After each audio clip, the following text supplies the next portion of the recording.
Hebrews, Hebrews, Hebrews. I'll be this is Prophets of Awakening. It's our Men Advanced Bible Study, 24th of October, 2025.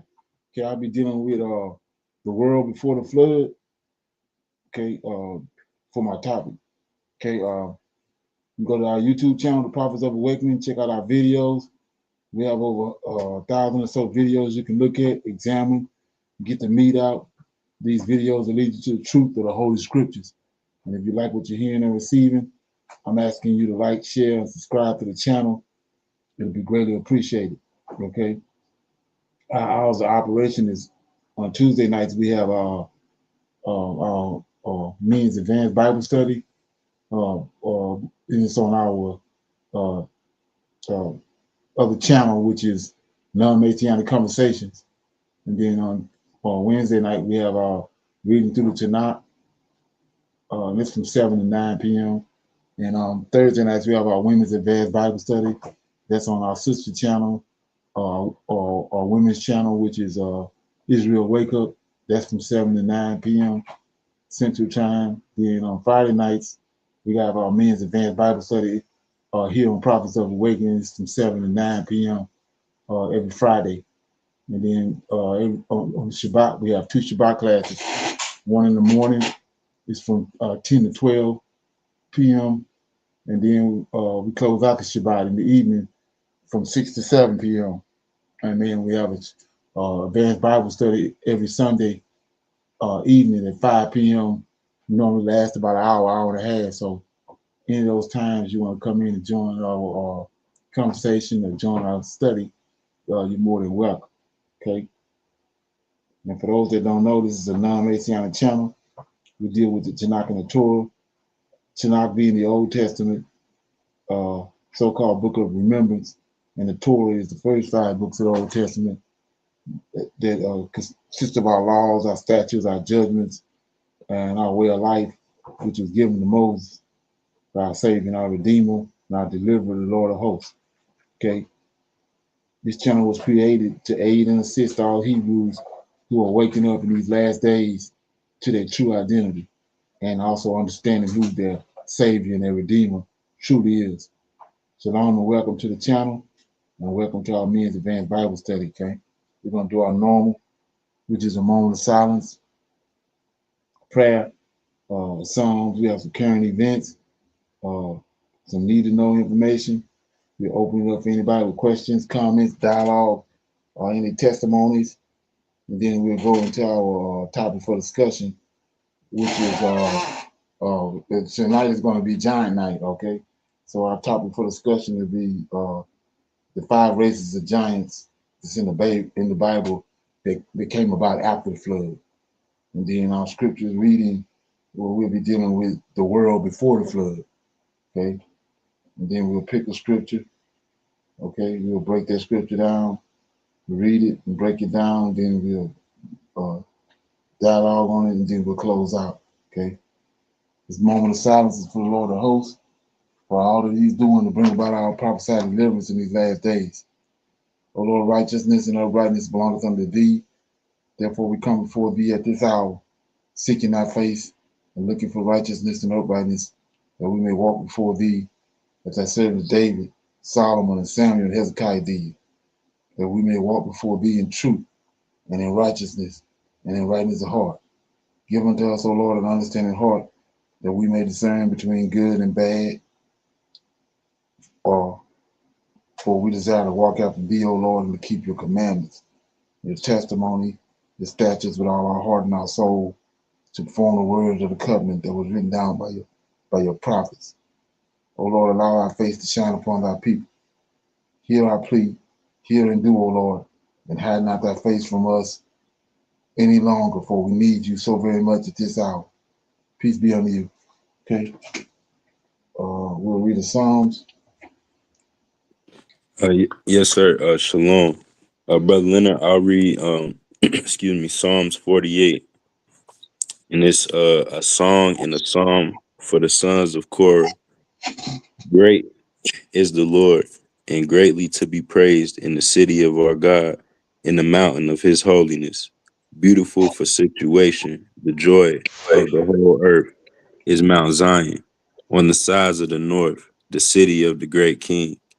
God is known in her places for a refuge. For lo, the kings were established. They passed by together. They saw it, and so they marveled. They were troubled and hasted away. Fear took hold upon them there, and pain as of a woman in travail. Though thou breakest the ships of Tarshish with an east wind, as we have heard, so we have seen in the city of the Lord of hosts, in the city of our God. God will establish it forever. Selah. We have thought of thy loving kindness, O God, in the midst of thy temple, according to thy name, O God. So is thy praise unto the ends of the earth. Thy right hand is full of righteousness. Let Mount Zion rejoice. Let the daughters of Judah be glad because of thy judgments.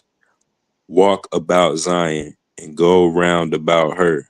Tell the towers thereof. Mark ye well her bulwark.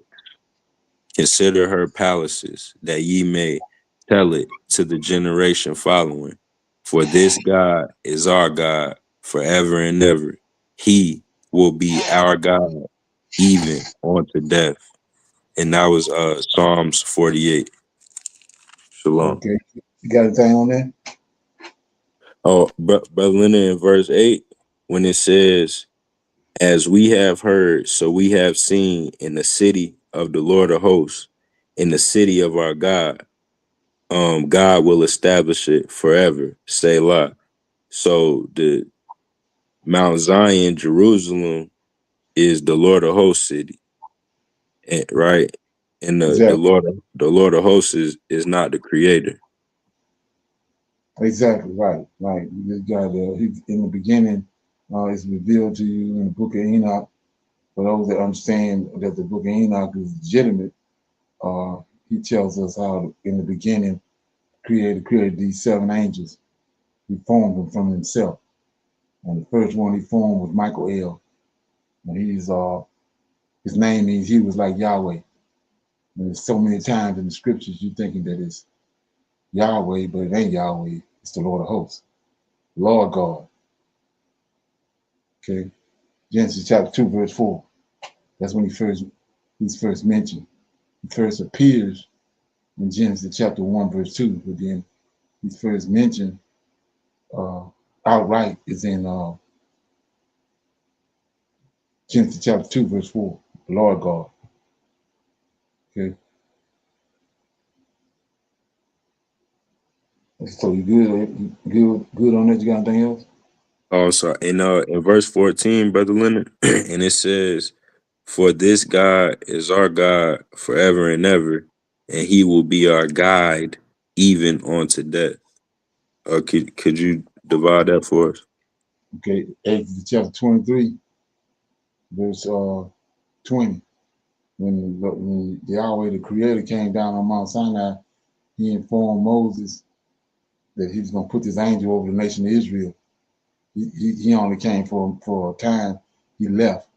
But before he left in Genesis 20, in Exodus 23 and 20, he informed Moses he's going to lead his angel here, obey his voice, and he's going to be overseeing, he's going to be over Israel. And then when you understand that, you understand that that's who was talking to Abraham, that's who was talking to Isaac and Jacob. And the confirmation for that is Judges chapter 2, verse 1 and 2. Okay, let me read that.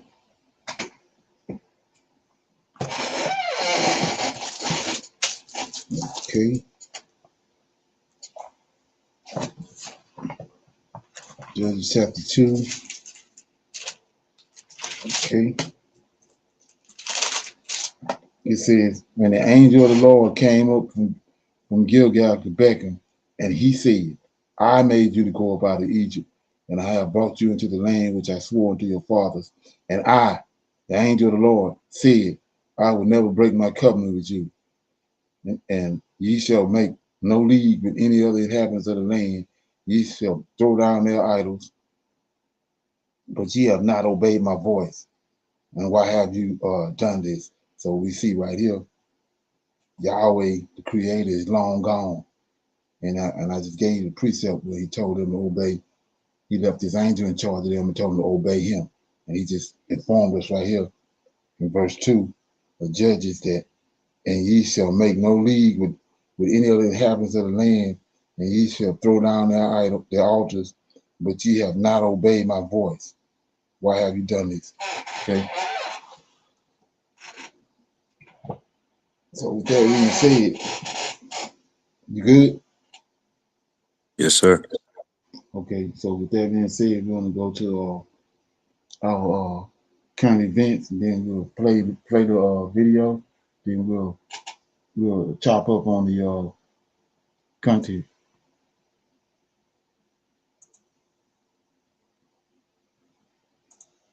President Trump says the United States is going to deploy an aircraft carrier to South America amid soaring tensions with Venezuela.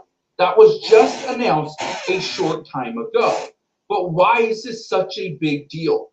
Not only does this increase the chance of a regional war between the United States, Venezuela, and now Colombia, but this is going to impact the entire world because this is going to increase gas prices. This is a war on oil. This is not just a war on drugs and trafficking. It's a war on oil. This is going to hurt millions and millions of people. I want to show you something. Look at this right here. It says, President Donald Trump dramatically escalated a U.S. military buildup in the Caribbean on Friday by deploying the Gerald Ford Aircraft Carrier Group to Latin America, a show of force that far exceeds any past counter-narcotics need and represents Washington's most muscular move yet in the region. Well, this is turning into a bigger conflict than we originally thought. Look at this. This was just from the other day. It says U.S. conducts 10th deadly boat strike as bombing campaign quickens. Right now, many lawmakers in Washington are pushing back against the Trump administration, saying that this is not right. The United States should not be going after these drug smuggling boats coming through the Caribbean. And just the other day, we learned the first boat was struck in the Pacific Ocean. Listen to this right here. Last night, we reported that the president's attacks on suspected drug boats have widened from the Caribbean Sea into the Pacific Ocean. Today, President Trump warned strikes on land will be next.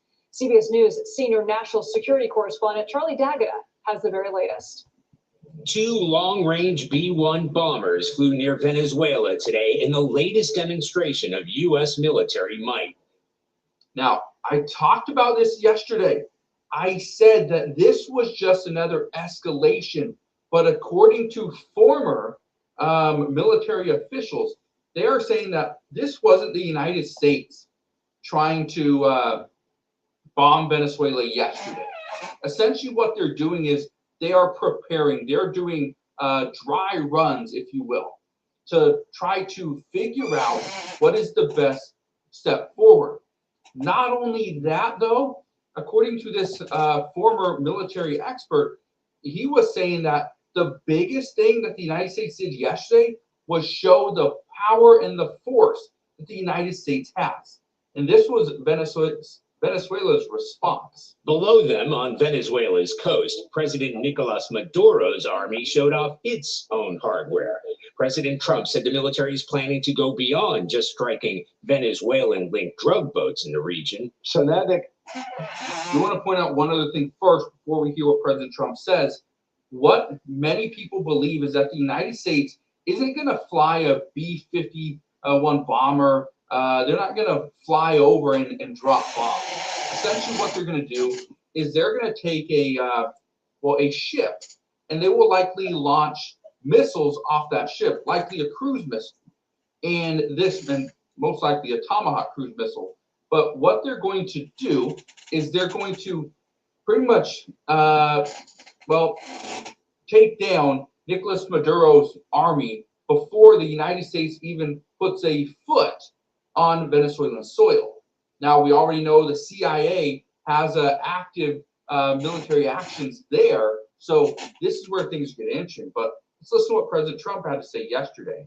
Coming in by land, and even the land is concerned because I told them that's going to be next. You know, the land is going to be next. The administration has also set its sights on the drug supply coming out of Colombia. Video released last night is said to show the second strike in as many days on a suspected drug-running boat off the coast in the Pacific, killing 3 individuals. Right there. It's in the Pacific Ocean.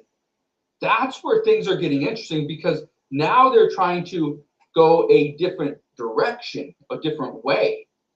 And I don't know if many of you remember this, but during the Biden administration, what was happening towards the end of it was there were boats that were driving or pretty much going near like San Diego and you know, those cities, and people were jumping off, swimming to shore, and running into the city. They were just running. That is essentially what the Trump administration is concerned with, is that these boats are going to make their way into, you know, really into California. People will be jumping off the boat, taking their drugs, and just running into the city. That's something that President Trump doesn't want either. But here's the reason why all this is such a big deal. The most concerning thing with this is if the United States and Venezuela increase the tensions to pretty much a war, it's going to impact the American people. It says right now, U.S. Gulf Coast refineries are optimized for heavy sour crude like Venezuela's. Even though Venezuela oil isn't the majority of U.S. imports, it's disproportionately important for these refineries. About 13% of Gulf Coast crude imports as of the late 2024. It says Okay. You got anything on that? Shalom. It's the United States needs some money. Kind of seems like, because on top of that's just their continents, it's closer than the other countries that they get oil from. Exactly. Import and export from. But yeah, they need a money source because they being cut off is what I think. Right. They got that. What is it? They just made some kind of deal with another country for beef, didn't they? Was that Venezuela? I'm not sure.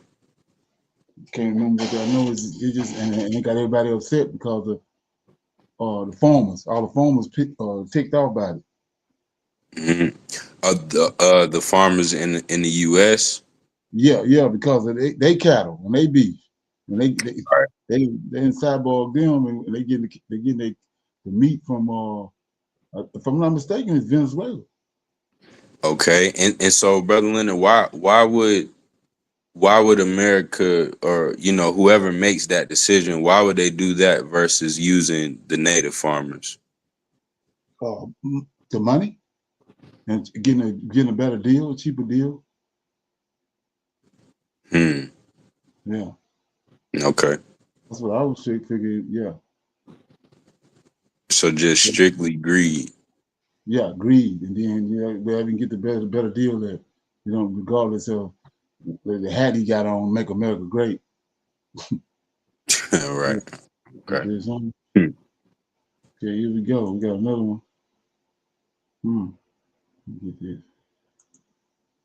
And therefore, the economic effects are going to get much worse.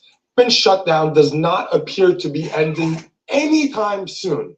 And therefore, the economic effects are going to get much worse. And I'm here to break all of them down for you one by one. So stick ahead. Hey, everyone, I'm Spencer Akimian, and welcome back to yet another episode of What's Moving Your Money on Forbes. And on today's episode, we're going to talk about this government shutdown, how much longer this thing can probably last, and what all of the economic effects of this shutdown will be. And newsflash, they are getting bigger by the day. So I hope you guys enjoy.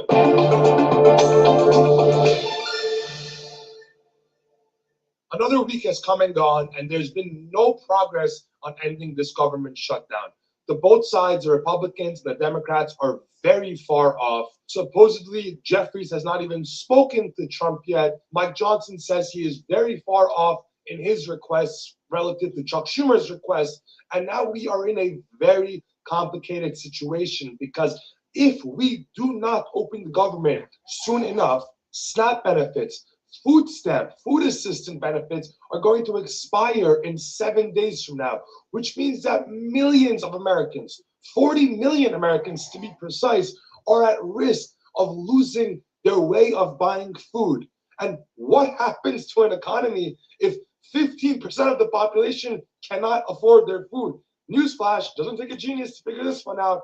It goes bad, goes really bad, really fast for an economy, and obviously, needless to say, for the social stability of that country. One other point here is that the government is heavily concentrated in a few states in the United States: Virginia, Maryland, District of Columbia, although it's not a state. And these economies will experience significantly higher impacts from a prolonged government shutdown relative to, let's say, a state like South Dakota or Wyoming, where maybe it's a little bit less government jobs and government revenue on a recurring basis and discretionary spending, so on and so forth. But nonetheless, some of the biggest economies in the United States are at significant risk of falling into imminent recession should this government shutdown continue. And to be frank, I don't see this shutdown ending anytime soon. Online betting markets are saying it's going to last another 40 days. Guys, that takes us to December 1st. That's past Thanksgiving. Could you imagine how bad this can get for some families that may not be able to feed their families in full on Thanksgiving Day? What a economic, social, and political disaster that would be. And one other thing that we should talk about as it relates to this government shutdown: certain parts of the government are really shut down. A lot of government workers are not working right now. So forget about the fact that they may not be getting paid just for a second, although obviously that is so important. Certain things are just not getting done. Certain government jobs are just not getting done. Think about the productivity that is being lost by a good portion of the American workforce basically being on a 2-month unpaid holiday. It's crazy.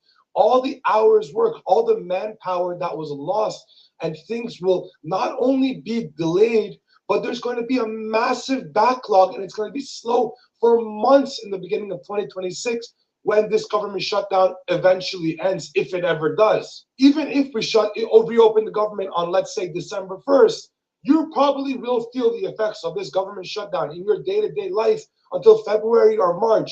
This is not ending anytime soon. This is a huge story for 2026, and we have to pay very close attention. And on this podcast, we always are and we always will. So it's very interesting. And one final thought before I let you guys go here. We are about to enter peak traveling season in the United States between Thanksgiving and Christmas. One of the biggest ways that the government shutdown is affecting your life is by having massive delays in airports. Air traffic control booths are way understaffed. That is dangerous, needless to say. And beyond that, the overall airport experience has just gotten way more ineffective, way more delayed, way more slow. And this is due to the fact that TSA workers, air traffic controllers, all of the above, these are all government employees. So they are understaffed, they are underpaid, they are fatigued, and this is beginning to take a toll on them. The travel industry could be enormously impacted by this government shutdown. If we cannot fix this by Thanksgiving, you bet you're going to see delays. You better bet you're going to see flights get canceled. People's Thanksgiving plans are going to get ruined. People that are planning to travel cross country to see their parents for Thanksgiving, that's not going to happen this year if this government shutdown is to continue. And it's a huge mess. And ultimately, both sides, the Republicans and the Democrats, have to get together here, and they have to compromise. The Democrats are going to have to give in a little bit. The Republicans are going to have to give in a little bit, and they're going to have to reopen our government. Because Okay, what you got on that? What you think? Well, so they said you could tell how a nation doing, Brother Leonard, if you look at the health of the major cities. And I mean, in this video, he talking about the major cities falling, like earlier in the clip. So, and then he mentioned that the shutdown could go on to December 1st, and we could feel the effects until February. And I don't know, my eyes just perk up when I keep hearing February, because I keep thinking about the AU or the Sahel Alliance or whatever. Right. So it just sounds like the conditions getting worse for the people in America. So we need a redeemer. Yeah, it's like a perfect storm brewing. Right. You got your eyes open. Yeah, you play this right here. It's kind of associated with that, but let me play some need to know information. As we creep closer and closer to November 1st, America is possibly facing down a major food stamp crisis. A lot of people are contemplating what they're going to do as this food stamp crisis hits America, if this government shutdown continues. A lot of people are very afraid, not knowing what they're going to do. Many states are getting prepared for the possibility of having people in their state going hungry. This government, as we see it right now today, has proven that they do not care for the people at all. Before getting into this, I want you all to go ahead and share the broadcast so that others can join in with us. Make sure you like the video as well. If you are new to the channel, we want you to subscribe to the channel and be sure to hit the notification bell. That way you can be notified each and every time we upload or go live.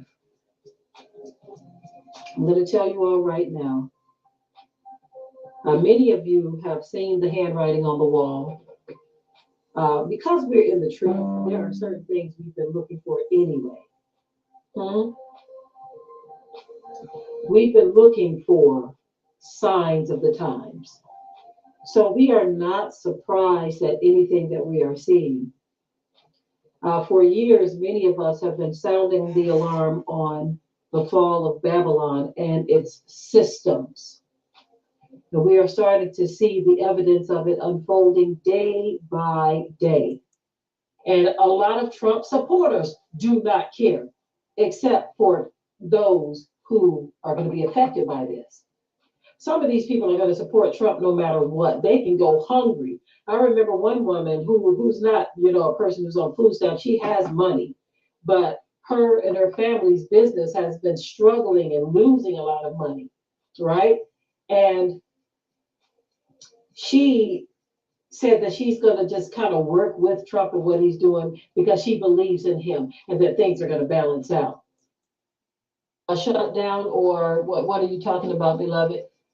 Enlighten me on what he just said, because I don't know what he said or which son, but it seems like they're going to drag this thing out because they are trying to hide something. See, this is not just about government, this, that, and the third. This is also about hiding and covering up rottenness and wickedness. That's right, Chris. He says the Most High is laughing at their foolishness.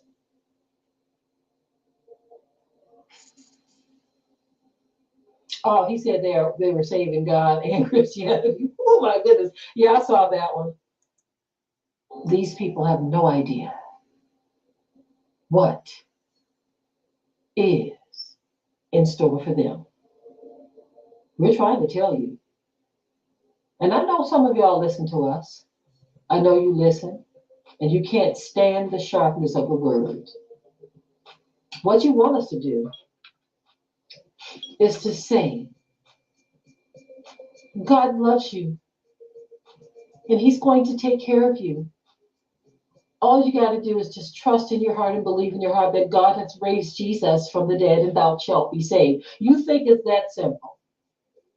If you believe that, then it is the Most High who sent you that strong delusion. And who am I to argue with him about what he said to you? If that's how simple you think it is, that you can establish nations on the kind of wickedness and blood that you've established it on, and think that all you got to do is say a few words and the Most High is going to whisk you away to heaven in the nick of time, you are out of your cotton picking mind. Okay. What you got? What you got on that? I was gonna ask you what you thought about that. Oh yeah, well, she making sense. I mean, it's about like she said, they don't understand that they're dealing with an idol, and that his time is pretty much at the end, and he tells us that what you sow, you're gonna reap. So just that in itself lets you know that he can't be real, because they have to. The world's greatest atrocity was the transatlantic slave trade. They're not gonna get, like she said, whisked away. They got to deal with that. Judgment got to come. Judgment got to be brought forth for that.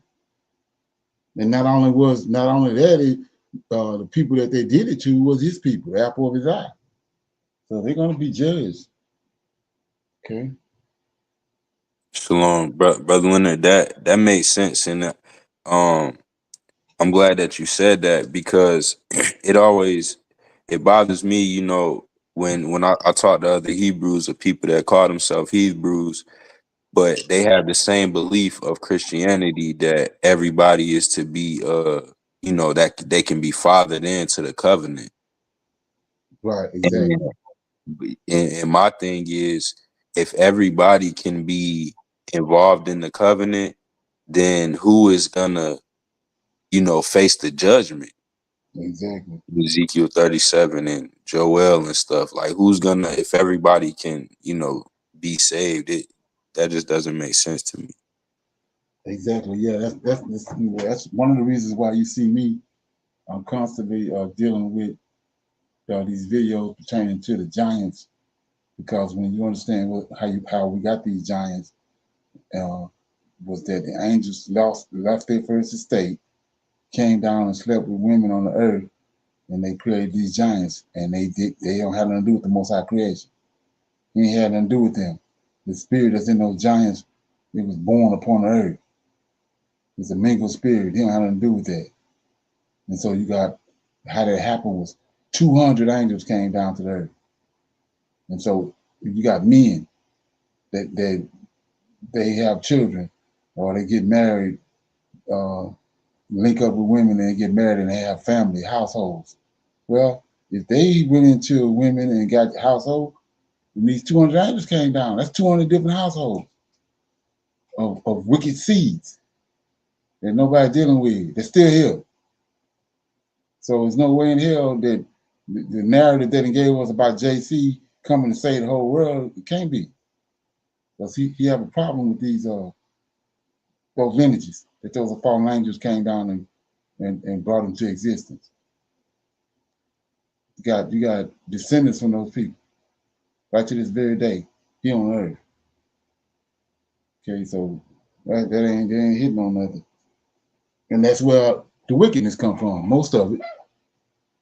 Okay. So with that one being said, we're gonna move on to I'm gonna open up for some Q&A. Anybody have any questions, comments, any dialogue, testimony about anything before we go to my topic for discussion? Shalom, brother Leonard. Yes, sir. When in Numbers 14, sir, Right.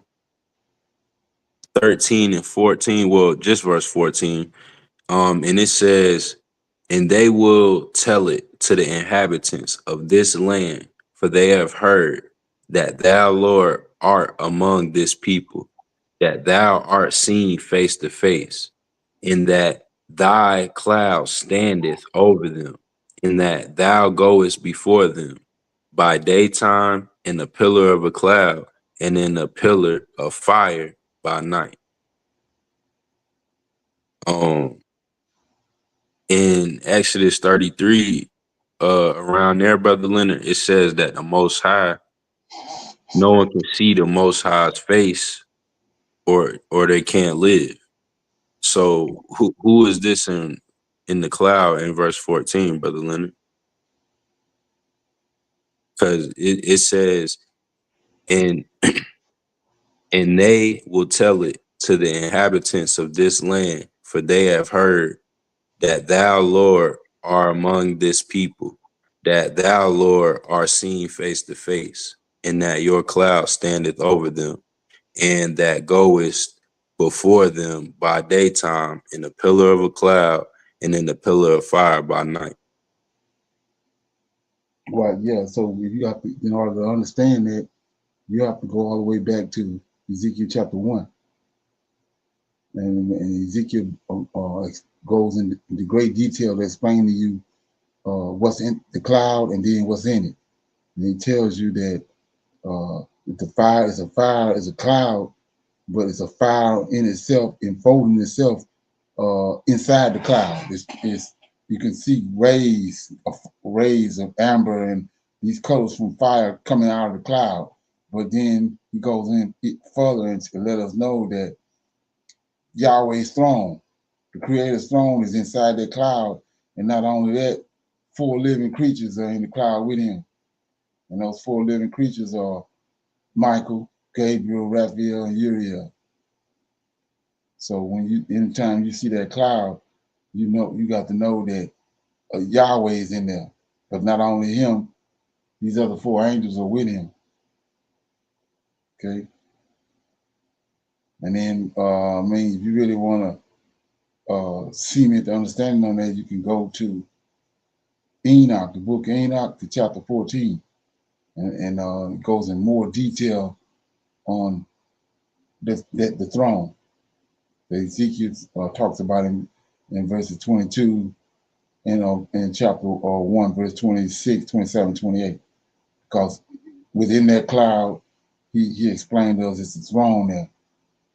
And then on that throne, which is made out of sapphire, is a being. And he's shaped like a man, and he's from his loins up with his complete fire. From his loins down is complete fire. That's Yahweh, the Creator. And then we see the same thing. We see the same throne in Ezekiel chapter 14. We see the wheels, same wheels as in Ezekiel chapter 1. The same wheels is connected to this throne that's in the book of Enoch, chapter 14. Okay. You got anything else? No, sir. Other than just when we was reading in Egypt, in Egypt, reading the Exodus, all these times, it says that an angel was in the cloud, and when he delivered them from Egypt, Right. and a lot of people just can't believe that, but it said that the angel that saved them, that's the one that Moses and Aaron and everybody who was saved, that's who they were praying to at that time was the angel. So that's the God of Israel, of the Israelites, right? Exactly right. Yeah. And yeah, you got precepts upon precepts on that when you come to the realization of who that is, and you start writing divine scriptures and thinking like a Hebrew. One of them is that's profound in Daniel chapter 10, when he says, when Gabriel is talking to Daniel, and he tells him that, let me read it. Gabriel is talking to Daniel in a vision, right? And he tells him who the God of Israel is. So let me get it.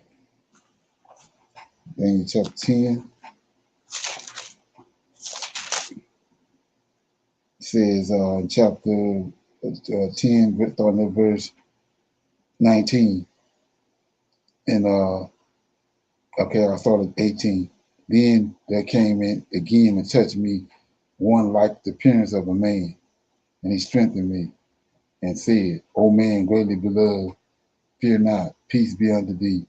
Be strong, yea, be strong. And when he had spoken unto me, I was strengthened, and said, Let my Lord speak, for thou hast strengthened me. Then said he, this Gabriel, knowest thou wherefore I came unto thee? And now I will return to fight with the prince of Persia. So this prince of Persia is an angelic being. He received authority over Persia back when the earth was divided during the time of Peleg, when the Lord of hosts divided the earth up with these fallen angels. And then it says, and when the prince of Persia is gone forth, lo, the prince of Greece. So it's a fallen angel, fallen entity that's over Greece. But then he continues to deal with Daniel, and he says, but I will show thee that which is noted in the scriptures of truth.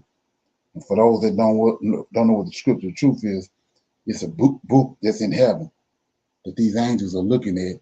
That's why they're able to come to the earth and tell the prophets and the men on the earth what's getting ready to happen, because it's written in this book right here, scripture of truth, in heaven. And he says, Gabriel goes on to say, there is none that holdeth with me in these things but Michael, your prince. And then so you say, what are you talking about? Daniel is an Israelite. So we see in verse 20 that it's a God over Persia, it's an angel, it's a God over Greece, which is an angel, and Michael is God that's over Israel. Okay. And a God is an angel, brother Leonard? Yeah, strong one. Mm. That's why the scriptures keep telling you, like I said, and these things are not revealed or broken down to the average person or the average reader. They don't understand that. It's like the book of Enoch. It was taken away from us as readers, and it's needed to understand the scriptures. You have to understand that Enoch book was brought forth way back before the flood. That's what our forefathers was reading, and that's been taken away from us. But anyway, so when you acquire that book and you start engaging yourself with that knowledge, the scriptures open up, because that is pretty much the missing link to understanding what happened in the world before we came about. So yeah. So like I said, El means you have Michael El, Gabriel, Raphael, Uriel. You got all these angels with El on the end of their name. El is a strong one, a mighty one, which came from heaven. So it's Els. When they say powers and principalities in high places, it's Els, angels, not Yahweh. Yahweh is in the heavens of heaven. He very seldom comes down here, because when he comes, he can't. Ain't no conversation. He's a consuming fire. When you come near him, he's gonna consume you, because he can't deal with flesh. It don't matter if it's righteous or not. He can't deal with it. That was the reason he created these 7 angels. And the first one that he created was Michael. That's who he put over Israel. He gave the nation of Israel over to Michael. That's why the scripture says the God that's over Israel inherited Israel. Okay. Yes, sir. Okay. So with that being said, I got this video I played. And this is for anybody out there that's searching for the truth and want to know where we at when it comes to our timeline, when it comes to the scriptures and where we at. So we're gonna look at this right here. You gotta understand that we in the last end of the 4th beast. It ain't 5 beasts or 6 beasts. It's 4 beasts. And we at the end of the 4th one. So let me get this. Okay, here we go.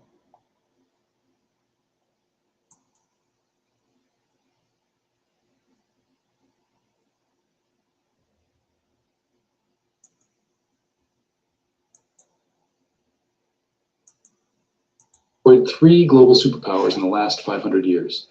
And right now, in 2025, the United States is following that exact same pattern, stage by stage, decision by decision, almost like we're reading from the same script that led to catastrophe every single time before.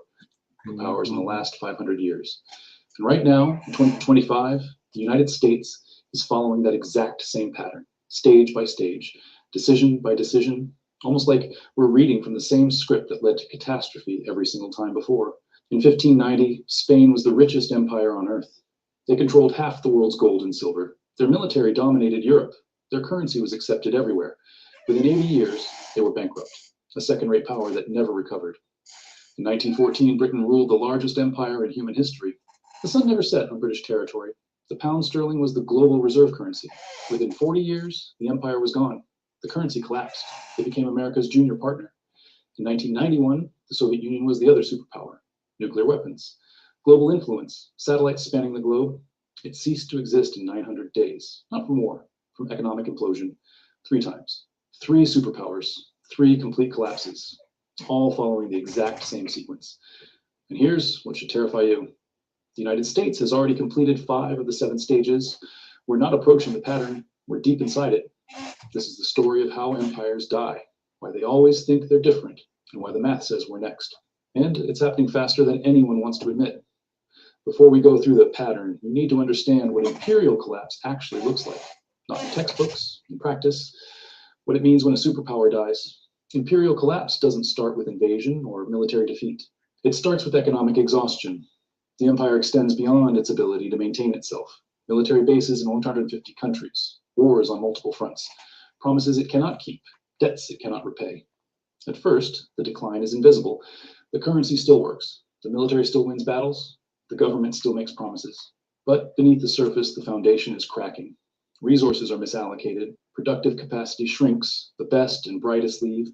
Then comes the acceleration. Allies start hedging. Enemies test boundaries. Trade partners seek alternatives.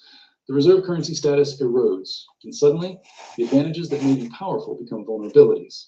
Your currency, once demanded by everyone. So you heard what he said, the best and the brightest leave. That's the Israelites. That's what's going to burn this place down. Comes flooding back home. Your military, spread across the world, becomes unsustainable. Your promises, once guaranteed by strength, become empty words. That's not theoretical. That's what happened to Spain, Britain, and the Soviet Union. And it happened because they made exactly the same decisions we're making now. They believed their power was permanent. They overextended militarily. They debased their currency. And they refused to accept reality until collapse was already underway. Let's look at how it actually happened 3 times, the exact same way. Let's start with the first global empire, Spain. 1500s to 1600s, this is the original blueprint. After Columbus discovered the Americas in 1492, Spain became the first true world power. They conquered the Aztec and Inca empires, seized control of the richest gold and silver mines ever discovered. By 1550, Spanish galleons were bringing home 200 tons of silver per year. By 1600, over 400 tons annually. Spain controlled the money supply of Europe. The Spanish real was the global reserve currency. Everyone wanted Spanish silver. And this is where the pattern begins, with a country that controls the money of the world and believes that makes them invincible. King Philip II, ruling from 1556 to 1598, had more money than any monarch in history, and he spent it on empire. Stage 1, military overextension. Spain fought wars everywhere simultaneously, against the Ottoman Empire in the Mediterranean, against France and Italy, against Protestant rebels in the Netherlands, against England's navy, wars in the Philippines, wars in the Americas. By 1580, Spain had military commitments on 4 continents. The cost was staggering. Half of Spain's revenue went to the military. And still, it wasn't enough. Stage 2, currency debasement. The Spanish crown couldn't pay its bills with taxes alone, so they did what every failing empire does. They debased the currency. They started mixing copper into silver coins. A coin that was supposed to be pure silver became 50% copper, then 75% copper. The face value stayed the same, but the real value plummeted. By 1600, Spanish silver coins contained barely any silver. Merchants stopped accepting them at face value. Inflation exploded. Stage 3. So when I want to shine light on something. So when you say Spain, what do you think about? Spain. I always think of Portugal. Brother Leonard, and that made me think of 70 AD. So To me, Edomites. that's Edomites, right? Yes, sir. So when you see that, like I was telling what people don't understand about these people, Esau is a when they was born, Jacob and Esau was born, a prophecy was set in place, and it said that Jacob or Esau came out first, right? And Jacob reached and grabbed his foot when he was coming out, and so the symbolism to that was the prophecy on that was at the end of this world, where we at right now, the end of this age, Esau was going to be ruling, and Jacob grabbing hold to his heel means that the world to come, Jacob will be ruling. So Esau's at the end of this world. So when you understand that who Spain is, Columbus and Nina and Pinto, they came here. Okay, he said they rose and they fell. So now they have a blueprint. So everything you're looking at now, they already been experienced it. Now they're using it on everybody else to bring the whole world down. That's what people not understanding. They've been there before. And they rose and fell and they know just how it all go. So now they manipulating the whole this whole situation that you're looking at thinking that it's happening on its own. They manipulating it. And the only way it's gonna get cyborg is the Lord of Hosts gonna come back and cyborg. Because if he don't, they're gonna play out. Just like they got planned. But like I said, when you understand what scripture is, the creator gonna come back. He tells us that in Malachi. Let me read it. Oh, okay. On Malachi, last book of the Old Testament, last book of all scriptures. Because we don't, the New Testament had nothing to do with us. But let's go there right quick. Malachi. Okay. Let me get it.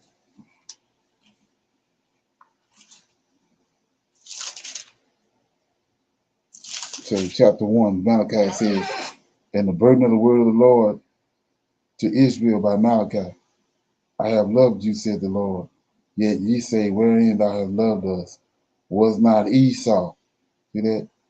So you got to ask yourself, why out the blue, Esau coming into this conversation? Was not Esau Jacob's brother, said the Lord.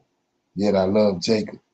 I hated Esau, and I laid his mountains and his heritage to waste for the dragons of the wilderness, right? So he did that in 70 AD, ran him out. And then 14, verse 4, but whereas Edom said, we are impoverished, but we will return, build the desolate places. The desolate places, ain't but one desolate place. That's what abomination of desolation, but from the Israelites. They land and they temple, right? And they culture. Says, whereas Edom said, we are impoverished, but we will return and build the desolate places. Thus says the Lord of hosts, they shall build, but I will throw down. That's where the drama come in at. They got a plan. They didn't already rebuild, but they got a plan to rule the world. But he says, I'm going to throw down, and they shall call them the border of wickedness. They will be called the people whom the Lord have indignation against, and your eyes shall see, and ye shall say, the Lord will be magnified from the borders of Israel. So that's a devastating prophecy right there when you understand it. So that's where we at. Esau was in the midst of his manipulations, thinking that he's gonna rebuild the temple as the real Jews, and he's gonna rule for 1,000 years from Jerusalem. But the Most High just told us that he's gonna cut that off. And so that's where we at. When you understand right here, the guys, all he's doing is bringing forth history and showing you what has happened. And most people don't even know this, that Spain ruled the world. Spain ruled the world before Great Britain did. Okay? And Spain is the same people that's over there in Israel now. Okay. Comments. And Brother Leonard, when you said in the prophecy, doesn't it say that the fourth beast was more diverse than the first three? Exactly. And they've conditioned us to believe that the fourth beast is going to be the Antichrist is coming, but the Antichrist already came. He the one set up the fourth beast. He set up the fourth when Antiochus came, was at the end of the third beast. He was a Greek, and he set the precedence. It's all in First Maccabees. He tore down the temple. He the one that attacked. He the one that destroyed the temple. The prince that shall come in Daniel 10, I think 10, Daniel 9, 26, 27. The prince that shall come. It was Antiochus. He had the temple tore down. He attacked the law. He was burning up all the books of the law. And then he got the Israelites to join with him. That's how the third beast ended. So he set the precedence for the fourth beast. That's how you get Christianity. They denigrated our records. They got at that point they got our records, and they was able to translate our records into Greek. And then from there, for Alexandria, Egypt, they was able to manipulate our records after they translated them, and that's why you get JC at the Council of Nicaea. And so the Most High had to bring all that to an end because they got a plan in place. They return to Jerusalem as the fake Jews, and they want to rebuild the temple for 1,000 years. But the Lord said that he's going to cut that off. Okay. Play a little bit more of this and then we'll go something else. Debt spiral.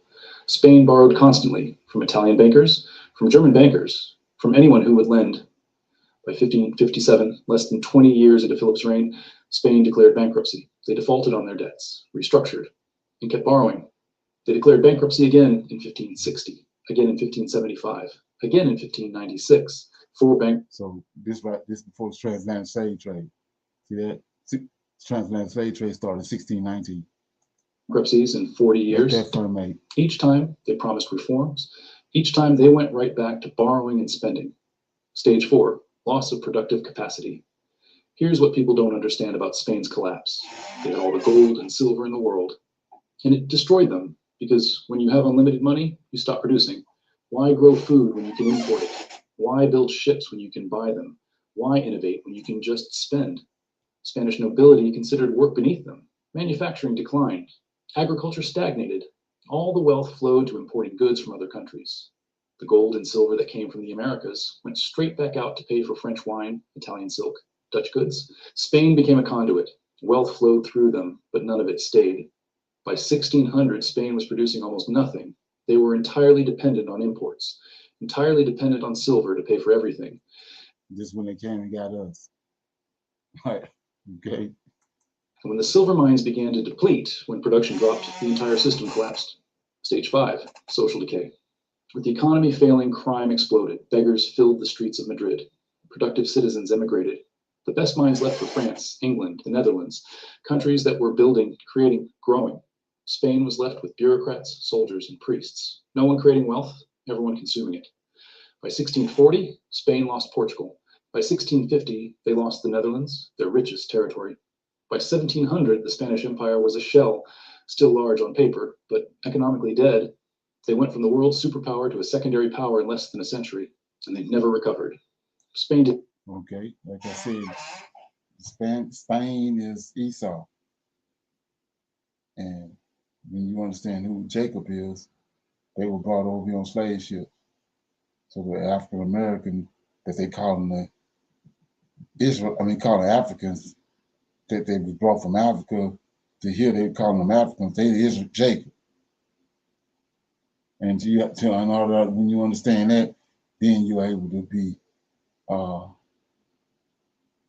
drawn into the scriptures and understand what's going on and what's all this chaos that's going on in the world.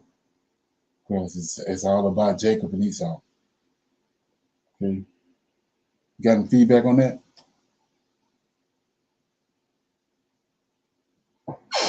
You good? Yes, sir. Good. Okay, I'm gonna play this here.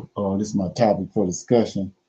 It's about the 5 different types of giants that was on the earth after the flood. Because what I'm gonna do after that is play a video pertaining to what was going on before the flood. But this is the 5 types of giants that was in the earth after the flood. Okay, check it out. Okay.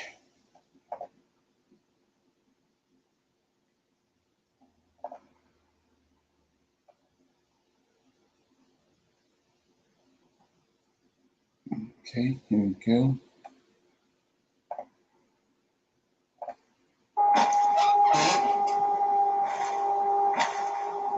The giants described in the Bible have always been a subject of mystery and fascination, even for those who have never encountered the scriptures of the Old Testament.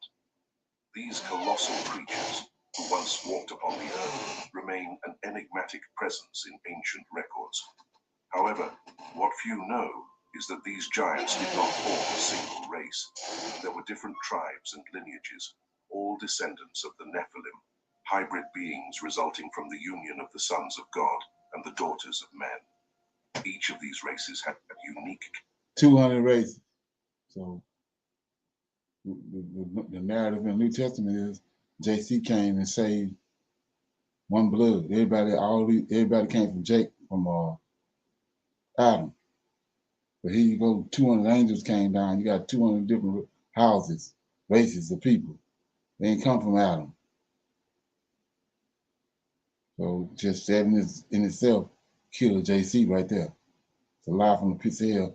And because of this right here, what you're listening to, this is the reason they took the book of Enoch out of the scriptures.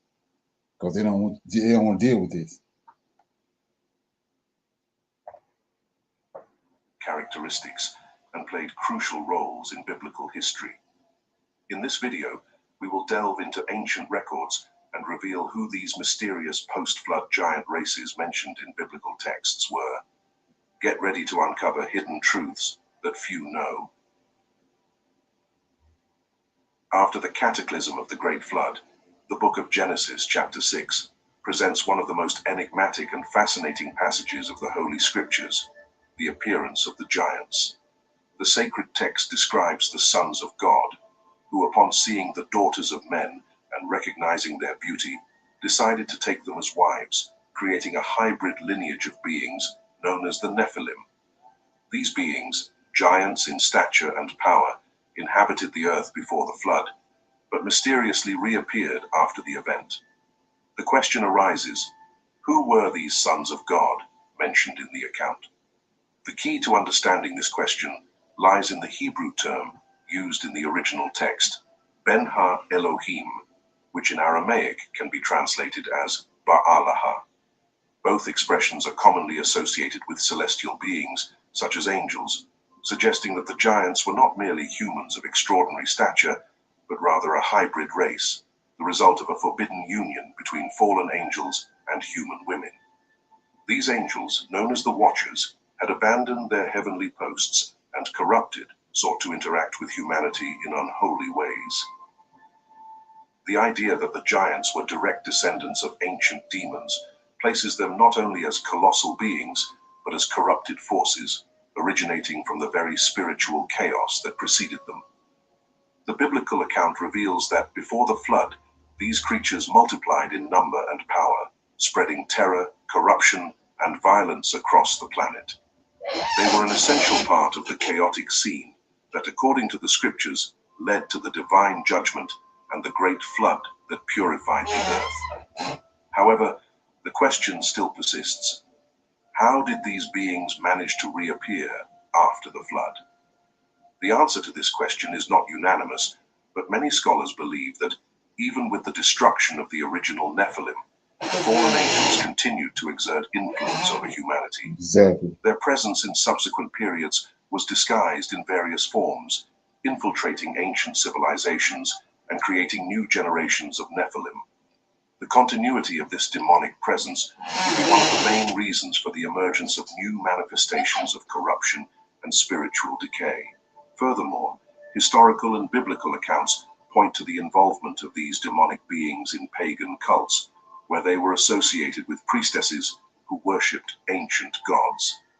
The Bible repeatedly warns that these gods were not mere human inventions, but rather demonic entities in disguise, whose main intention was to infiltrate religious practices and gain worship and power. This phenomenon was not limited to the Old Testament alone. In the accounts of Moses and Aaron before the Egyptian Pharaoh, the Egyptian magicians were able to perform supernatural feats, such as turning staffs into serpents. This act, more than a mere illusion, highlights the presence of dark forces operating through these magicians, suggesting that contact with the supernatural and with malevolent entities continued to shape humanity's destiny. The crucial point that stands out here is the idea that, although many consider these stories as mythology or simple fables of the past, there are indications that the beings mentioned, though invisible to our eyes, continue to influence the world in ways far more subtle and powerful than we can imagine. The Rephaim, reaching heights over 14.8 feet. These giants were not only powerful in terms of physical strength, but also had a supernatural aura that made their presence even more intimidating. Their divine origin, or rather their descent from the fallen, suggested that they were more than just simple warriors. They represented a dangerous mix of human and supernatural forces, a heritage of rebellion against divine order. As a result, the Anakim became symbols of resistance to celestial authority, a continuous threat to humanity, and a reminder that evil forces were always lurking, attempting to corrupt and subvert God's creation. If the Anakim were feared for their supernatural strength and celestial lineage, there was a third race of giants that terrorized the lands of the Middle East and spread panic throughout the Levant, the Emins. Okay. I got this old thing and the bill from the store where I got it. Figured you could beat it with a better deal on one of these big... The mention of these giants is found in the scriptures, specifically in the book of Deuteronomy 2:10-11, which says, "The Emins had dwelt there, a great and numerous people, as tall as the Anakim." This verse is revealing, as it directly compares the Emins to the Anakim, suggesting that, like the Anakim, the Emins were beings of extraordinary height, probably surpassing 13 feet tall. The implication is that these giants might even rival the Rephaim, known for their monstrous stature. The name Emins, according to the Rabbi Rashi, can be translated as fearsome or monstrous, a term that not only reflected their terrifying appearance, but also the profound psychological impact they caused on the surrounding civilizations. The meaning of their name hints that, in addition to their immense stature, the true terror caused by the Emins was in their horrifying presence. However, what truly distinguished them was not just their size, but also a physical and behavioral trait that made them even more fearsome: their roar. The Jewish historian Flavius Josephus, one of the primary historical records about the giants, describes... Yeah, this is what I was telling you about in the book of Jasher, when they got the sons of Levi doing this. Remember that? You said they have them doing these rituals. No. Remember in the book of Jasher, when they was in Egypt, they had the sons of Jacob letting out a loud scream. You don't remember that? Letting out a loud scream. Yes, they scream like King Kong do. Okay, right. Okay, yes, sir. You know what I'm saying? But we know that ain't true. That's what these was doing. That's what I was telling you about. And these right here, these giants right here, that's what they terrified the Roman. They at first the Roman legions couldn't do nothing with them. They come buck naked with a weapon in their hand with that big old gold bar around their neck, and they let out that screech, that loud screech, and they couldn't, and they was terrified of them. Wow. That's how Rome got sacked.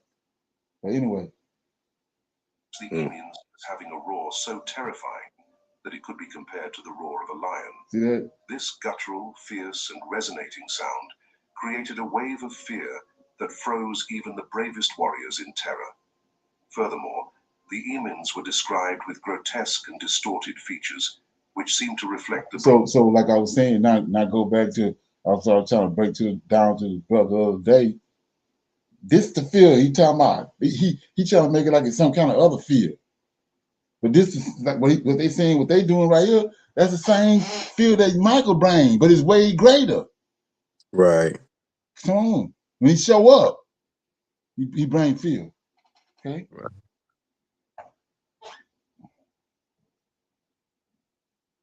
Brutality and terror they caused, making them even more terrifying than other giant races like the Anakim or the Rephaim.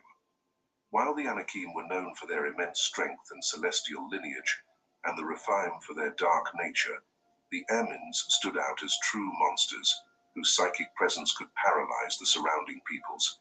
Their existence, marked not only by their physical strength, but by their ability to instill visceral fear, left an indelible mark on the collective memory of the ancients. They represented the persistence of evil, manifested not only in their size, but in their ability to terrorize others with their overwhelming presence. The fourth... So you see what's going on with that? The Lord of hosts is demanding that you fear him, right? Right. Yes, sir. That's what they demanded. You see that? Right. Okay. Put that front. But anyway, so yeah. With that being said, I'm gonna go ahead and I'm gonna go to my scripture, to my other things. So this is the world before the flood. That's where it gets interesting at. Okay. Bring out some points on this.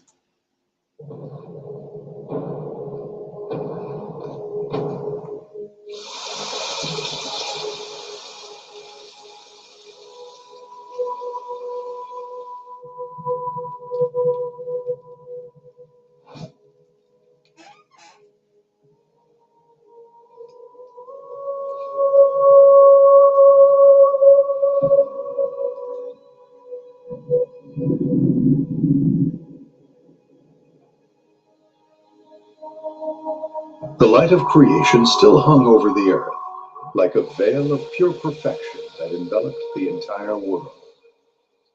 The earth was untouched, unmarked by pain, war, or destruction. Man walked with God in perfect harmony, in a world where all was beautiful, calm, and immaculate. But somewhere in the shadows, something began to shift. The perfect balance, which seemed eternal, was about to be shattered. The garden, where it all began, was a paradise without equal. My honest review on this natural remedies book after Mountains rose in grandeur, the seas danced to the rhythm of the wind, and the sky, a deep blue, reflected the glory of the Creator. The animals lived in harmony, as if they shared the same soul as the earth. So you gotta understand right here. Wasn't no volcanoes and all that. Like I was saying before, when he said when he created this right here, he brought the land up out of the earth. He brought the land up out of the water. There wasn't no volcanoes. He looked at it and said it was good. So how can he say it's good when it's got volcanoes? You know what I'm saying? Yes, sir. That makes sense. And Adam, with his eyes fixed on the wonders of creation, felt at home. Eve, by his side, smiled at the world, a part of him, with the animals approaching in complete trust. Paradise was a place where time seemed to stand still, where the morning light never faded. Adam looked at Eve, a serene smile on his lips. All of this was given to us. We were not only created, we were loved. Her eyes were teary, but not with sadness. They were tears of wonder at the beauty of the world God had created for them. He knew that creation was not just a gift. It was a reflection of God's love for them. And for a moment, everything seemed perfect, without a shadow of doubt or fear. But somewhere, deep in Eden, a seed was planted. A soft, almost inaudible whisper crept into Eve's heart. The serpent appeared, gliding among the trees, its beauty radiant and its voice soft as the wind, hissed doubt. God really say?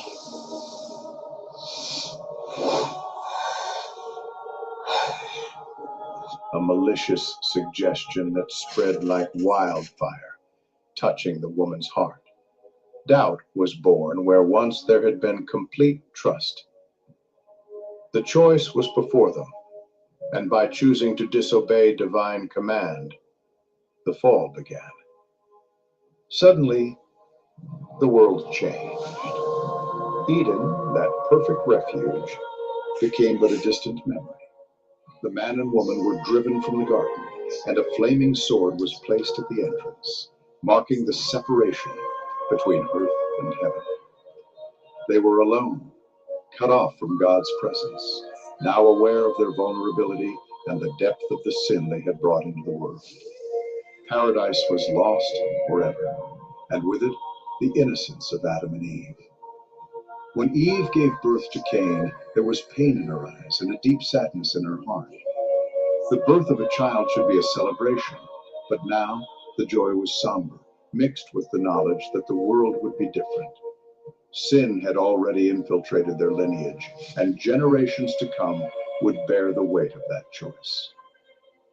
Cain grew to be proud, distant, and deep down, increasingly alienated from God's goodness.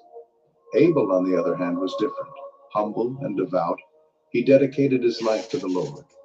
With respect and reverence, he offered the Creator the best of his flock. I will offer the best of my sheep.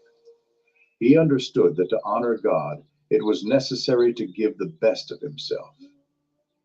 Cain, for his part, watched in silence, bitter. He offered God the last of his harvest, the fruits left over from the earth, without attention, without love, his father's eyes, and went on to live as a wanderer, wandering a world now well acquainted with the weight of sin. Life went on, but it was different. Evil had spread, and Abel's blood cried out for justice. Seth, Adam and Eve's other son, was born. His lineage, though marked by pain and the fall, still sought God.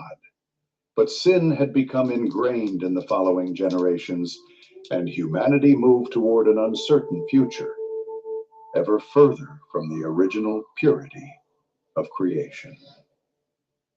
Human knowledge began to expand. The first cities arose on the fertile plains. Tribes became great nations, and men began to dominate the earth. They tamed animals, shaped metals, and created music and art. But despite all the progress, corruption continued to spread like a shadow over every aspect of life. Men began to name the winds, carve images, build altars and temples. But the true relationship with God had been lost, and offerings were now made heartlessly, like Cain's. Evil grew, and the seeds of sin were already deeply planted in humanity. Tribes and cities continued to expand, but what had begun in Eden now seemed a distant legend, a story men had forgotten. Sin, which began with a simple choice, spread throughout the world, becoming a part of everything humanity touched. But few called upon the name of the Lord.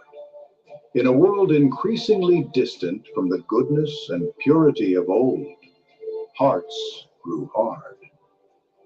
Among those who still remembered God, one man stood out, Lamech, a descendant of Cain, a man of sharp words and violent hands, proclaimed his strength and his vengeance as a trophy. I have killed a man for wounding me. If Cain's mark demands vengeance sevenfold, that mine shall be 77-fold. He had become a symbol of pride and destruction, a promise of endless retaliation. Revenge seemed to be his only religion, and with it, he infected those around him. The era was marked by pioneering spirit, but also by human ego. Man, increasingly alienated from his essence, began to see force as the only language capable of defining the world. Yet, even in this world of violence and pride, other names emerged. Jabal, the father of those who lived in tents and raised livestock, knew nomadic life, but also dependence on the land and the heavens. Jubal, the master of melodies, crafted bone flutes and harps with strings made from the plants that grew around his village. Tubal-Cain, the blacksmith, mastered metal and the art of war, forging spears and swords, a testament to the rise and fall of humanity. Art and destruction were born together, in a paradox where the beauty of creation was inevitably intertwined with the devastating force that humanity now sought. As cities grew, men began to form kingdoms. Leaders became kings, and palaces of rough stone rose in the valleys, dominating the landscape as monuments to human vanity. Festivals and sacrifices took over daily life. Altars were erected not to God, but to idols of power, wealth, and glory. People, once humble and with hearts set on devotion, now indulged in a vicious cycle of ego worship. The search for the divine was replaced by the relentless pursuit of self-exaltation. From above, the Lord observed this transformation. The distance between man and God grew. The Lord saw how faith was giving way to power and how men's hearts became increasingly insensitive to truth. The search for spiritual understanding was being overtaken by arrogance and the will to dominate.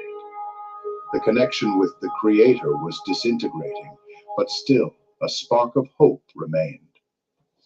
In the days of Enosh, something began to change.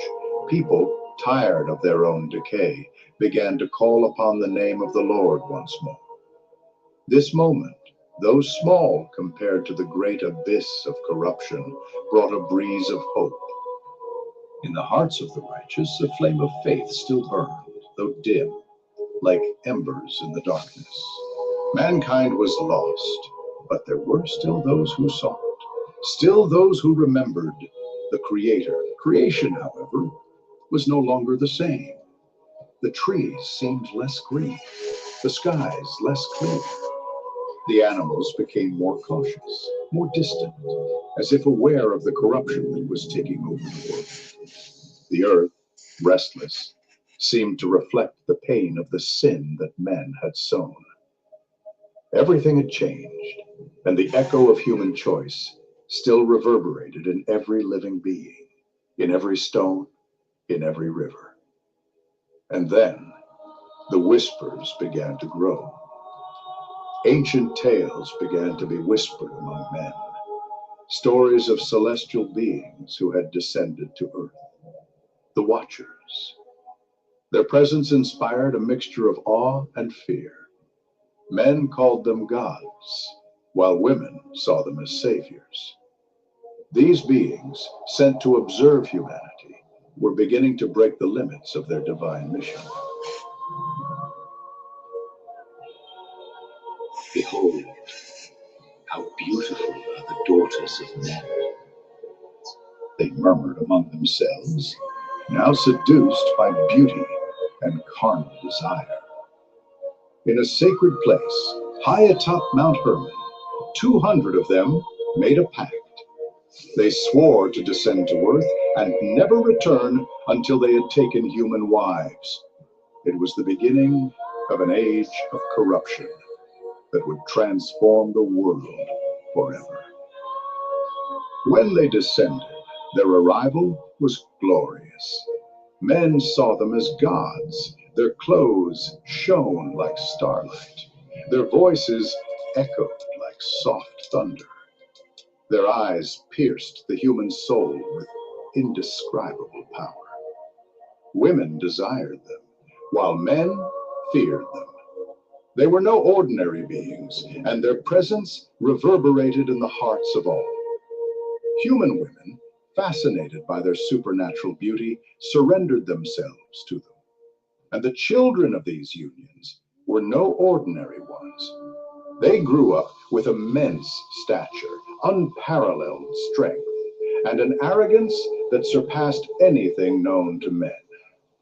They were the Nephilim, the giants, the first renowned heroes. With their power, they began to dominate mankind, subjugating the creatures of the earth, and soon became the first tyrants, known and feared throughout the world. Cities began to build statues in their honor. Their names were whispered with reverence, but also with fear.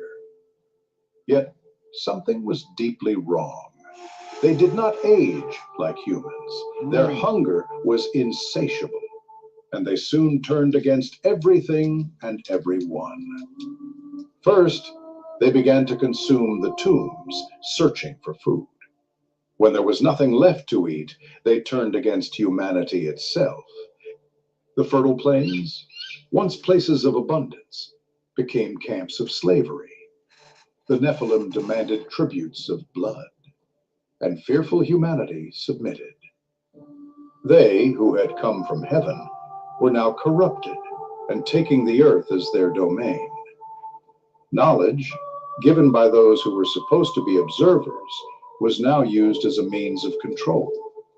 Witchcraft, astrology, enchantments, genetic manipulation, hallucinogenic herbs, and weapons of war spread like a cancer among mankind. The sky began to darken. Azazel, one of the leaders of the Watchers, taught men to forge swords, shields, and armor.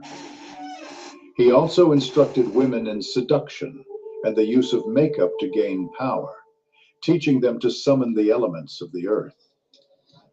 Knowledge was transformed into power, and power was used for control. War became an art, and lust a religion. The blood of men flowed over the stones like wine, nourishing the gods and their followers. The world was sinking into an abyss of destruction. Amidst this decay, a new race of creatures was born. The hybrids.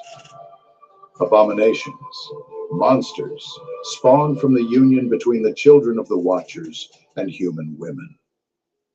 Beast-like beings with immense strength, a monster-like appearance, eyes that expressed their rage, iron. Do you hear that? This is what I want to shine light on right here. Check it out. The blood of men flowed over the stones like wine, nourishing the gods and their followers. The world was sinking into an abyss of destruction.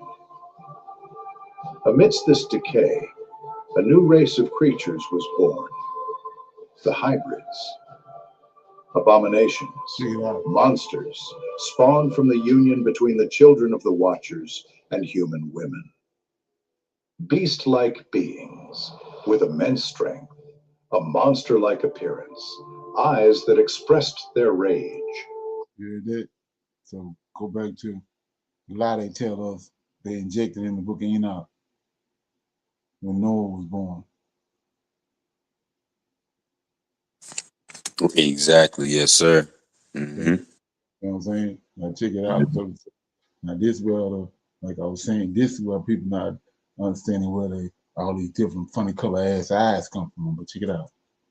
Iron skin and voices that could drive men mad. These distorted and monstrous creatures belonged to no natural order. Creation was being violated, and the wounds opened by the fall were widening. This you gotta, when I play this, understand the lie they told us about JC, that he came and died for everybody. We got 200 races of these beings that's here today. Okay, check it out. You had to choose between flipping a house or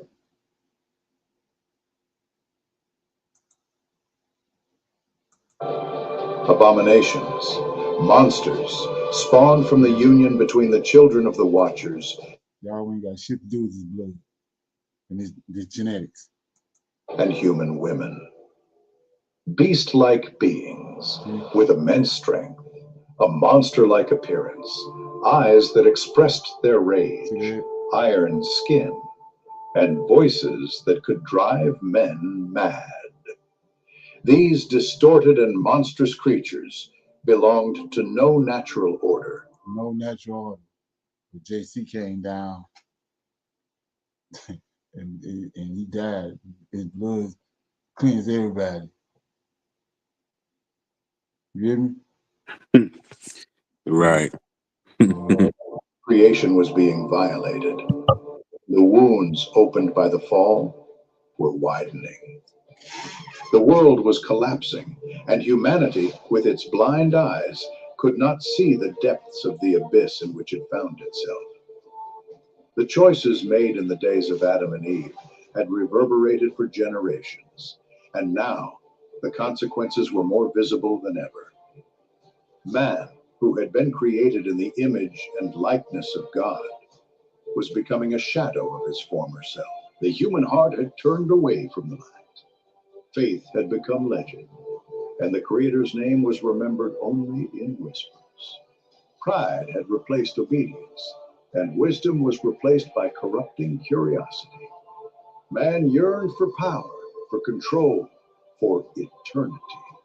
And it was in this burning desire that he encountered the Watchers. They descended from on high, covered in splendor. Their faces shone like fire, and their eyes held the reflection of stars. They came in the form of glory, and the world bowed before them. They brought with them knowledge that man should never possess. The secret of metals, the cutting of blades, the use of precious stones, the power of herbs, the design of the constellations, and the paths of the wind. Men called them masters, and later, gods. They built altars in their honor, erected towers and temples that touched. This is where God come from. This is what I'm talking. This is what these nutbuckers they understand. Check it out. What do you say? It was in this burning desire that he encountered the Watchers. They descended from on high, covered in splendor. Check it out. Their faces shone like fire, and their eyes held the reflection of the stars. They came in the form of glory, and the world bowed before them. They brought with them knowledge that man should never possess. The secret of metals, the cutting of blades, the use of precious stones, the power of herbs, the design of the constellations, and the paths of the wind. Men called them masters. See that? That's what Lord means. See that? Right. These angels, lords, Right. Lord, come on. Come on. And later, gods. Gods. They built altars. Later, gods. And these Negroes thinking the God they're dealing with is Yahweh. Okay? In their honor, erected towers and temples that touched the clouds and offered sacrifices to them. Women adorned their bodies with gold and rare perfumes, seeking the favor of the celestial being. That's what cigarettes. That's where cigarettes come in at. They trying to lure the angel. That's where the makeup, all they come in. They take a woman, an attractive woman, take her up in that temple and deck her out to lure the angel. And the Watchers, overcome by vanity, accepted worship. Showed up. Come on. Hi. We from with it. Begun as instruction became worship. What was wisdom turned into idolatry. Each Watcher took upon himself a domain and a legion of followers.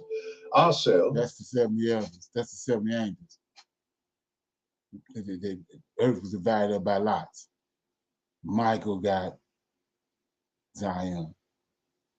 the warrior, taught how to forge weapons and armor, and iron came to dominate the earth. Semyaza, the mighty, revealed the secrets of words and the hidden arts. Barakkel showed secrets of words. That's typology. Okay? Secrets of words. showed men the path of the stars, and women the power of enchantments. Kokabel, the luminous one, taught how to read the stars and control the weather, and many others, each with their own heresy, shaped humanity in their image. 200. And so the Watchers became kings over the nations. Their voices were heard in assemblies. Their names were engraved on stones, their images carved in gold and ivory. The people called them sons of heaven, and the true God was forgotten. Men raised their eyes not to the Creator, but to the mountains where the Watchers dwelt. There, lightning was seen as sun, and many others, each with their own heresy, shaped humanity in their image. And so the Watchers became kings over the nations. King. You want a king over us. Come on. Their voices were heard in assemblies. Their names were engraved on stones, their images carved in gold and ivory. The people called them sons of heaven, and the true God was forgotten. Men raised their eyes not to the Creator, but to the mountains where the Watchers. To the mountain. Moses came to the backside of the desert, to the mountain of God. But when he got up there, it was an angel up there, bro. Come on. Dwelt. There, lightning was seen as signs of their wrath, and the wind as the whisper of their presence. And from them were born the giants, the sons of corruption, beings who united the strength of angels with the flesh of men. They were monsters of power and fury, of immense size and deformed souls.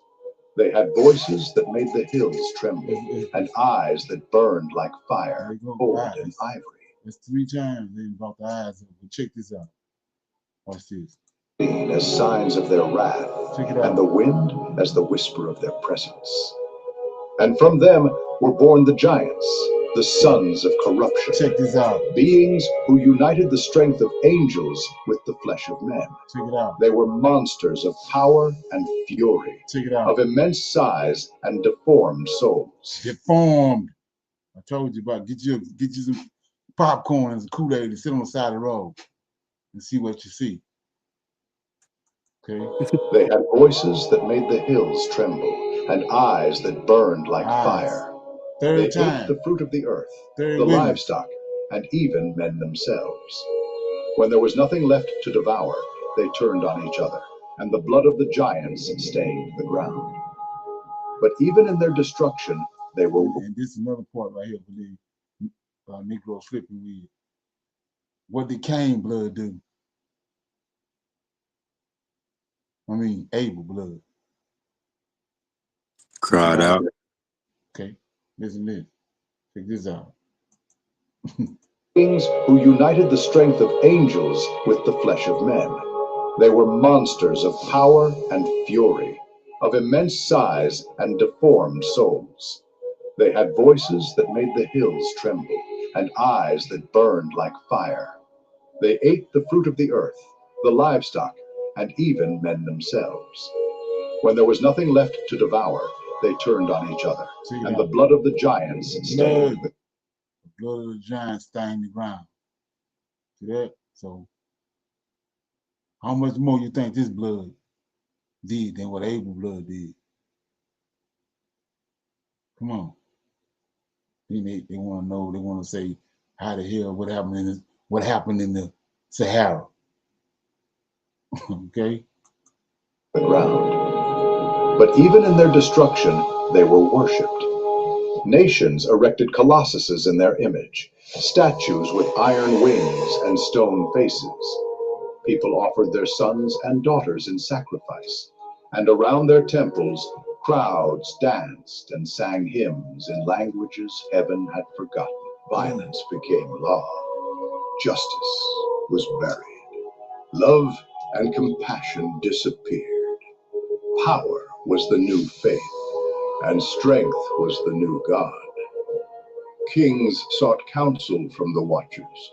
Priests served idols, and magicians summoned spirits that brought confusion and destruction. So do me a favor, stop what you're doing, just hear me out for a second. I see way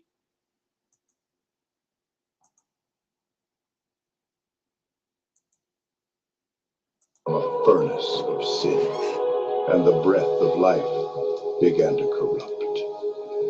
The Watchers ruled over the people with an iron fist and promises of glory. They controlled the seasons, manipulated the weather, and guided the minds of men like a blind flock. And men served them with devotion, believing that these false gods could grant them immortality. They built entire cities dedicated to them, temples upon the seas, palaces carved into the mountains, altars covered in blood and incense. The prayers that once rose to the Creator now faded into smoke before the thrones of the Watchers. The heavens themselves were covered in shame. The stars seemed to fade in lamentation. The faithful angels watched in silence, and the earth trembled under the weight of the abomination. The heart of man, corrupted and hardened, no longer sought redemption. Evil had become nature, and goodness a rare vestige. Generations were born in darkness and died in idolatry. The righteous were persecuted, the innocent sacrificed, and the powerful became drunk on the blood of the weak. And yet, amidst the dust and despair, there was still a remnant. Few, almost forgotten, kept the memory of the Creator. They were broken-hearted men who walked in the shadow of giants and still whispered ancient prayers. Their eyes turned to heaven, and their voices cried out for justice, and the Creator heard. From the heavens, he gazed upon the work of his hands and saw that the earth was covered in corruption. Nothing remained pure, neither thought, nor heart, nor blood. The Watchers had defiled creation, and man had become a slave to his own perdition. Then the silence of heaven was broken. The winds began to stir, and the waters of the deep began to churn. The time of patience was drawing to a close. The Most High arose from his throne, and the faithful angels awaited his word. For when false gods reign on earth, the true God prepares judgment. And when the heavens open, nothing can remain hidden. The roar of justice drew near, and the whole earth trembled, waiting for the voice that had once created the world, the same voice that would now come to pure patience was drawing to a close. The Most High arose from his throne, and the faithful angels awaited his word. For when false gods reign on earth, the true God prepares judgment. Watch this. And when the heavens open, nothing can remain hidden. When the heavens open, nothing can remain hidden.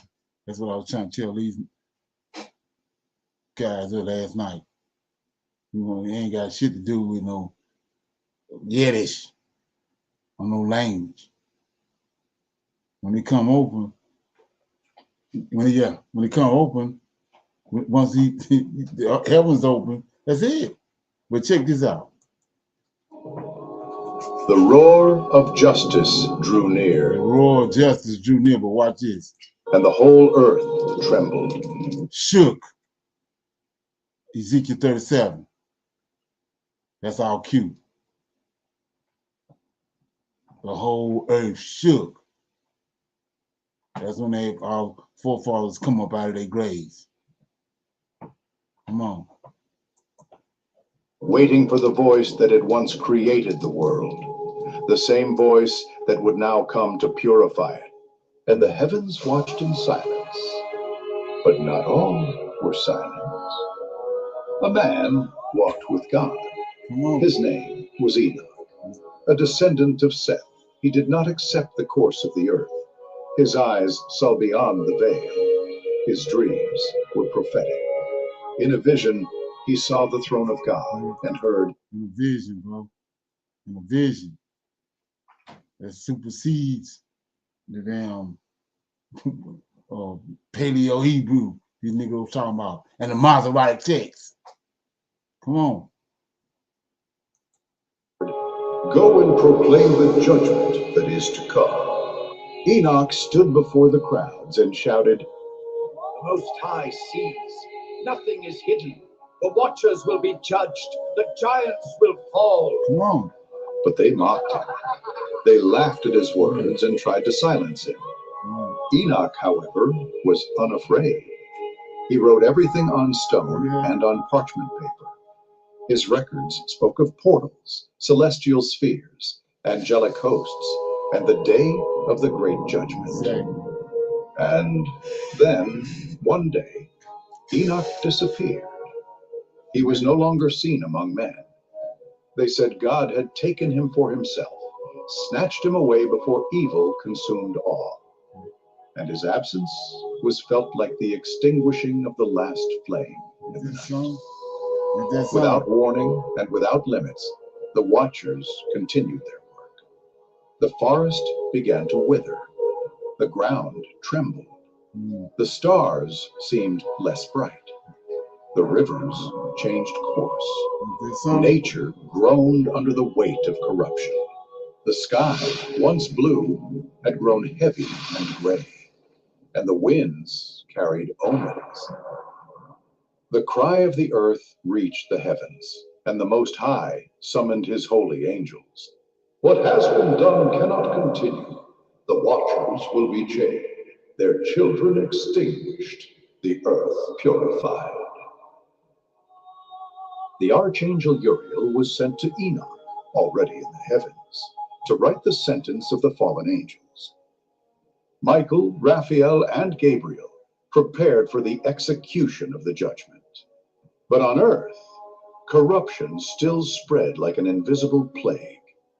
Men built towers that tore through the clouds, trying to touch the heavens. They said they wanted to reach the gods, but their hearts longed only to be like them. Women offered their children in rituals to the Nephilim, believing that the blood of the innocent would bring power and protection. Blood. Okay. Is that some?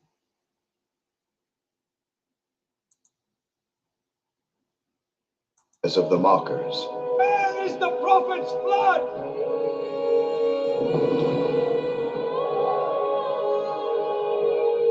But the sky no longer smiled. The first drop fell, a heavy, solitary drop, which streaked the dust of the earth and dissolved like a divine tear. Then another, and another. The laughter ceased. Children ran. Men looked up in astonishment. The wind roared. The clouds twisted, forming colossal eyes of vapor and lightning. And then the firmament tore.